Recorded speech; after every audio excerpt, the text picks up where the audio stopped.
In today's video, I'm going to teach you how to set due dates in Google Classroom.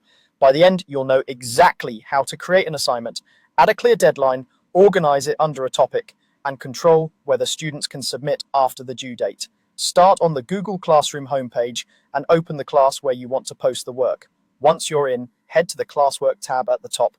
This is the best place to build and organize assignments so students can find everything in one place. Click the Create button, then choose Assignment. This opens the assignment editor. Give your assignment a clear, concise title so students instantly know what it is, like Unit 2 essay or weekly reflection.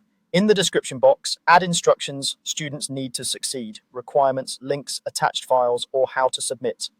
The more specific you are here, the fewer questions you'll get later. Now set the due date, click the due date field to open the calendar, then pick the exact date students should submit. If your class needs a specific cutoff time, add that as well so it's crystal clear. Due dates help students plan and automatically show on their classroom and calendar, which is a big win for time management.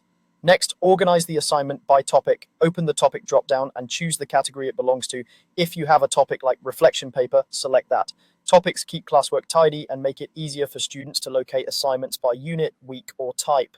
If you want to prevent late submissions, check the option to close submissions after the due date. With this on, students won't be able to turn in work after the deadline. If you accept late work, leave it unchecked and manage late turn-ins manually. Before posting, you can click Rubric to set clear grading criteria.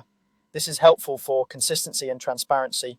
You can create a rubric, reuse an existing one, or import one if you already have it. Even a simple rubric helps students understand how they'll be evaluated. Take a moment to double-check everything: title, instructions, due date and time, topic, and whether submissions close after the deadline. When you're ready, click Assign. Your assignment is now live, students are notified, and the due date appears in their classwork and calendar views. That's it.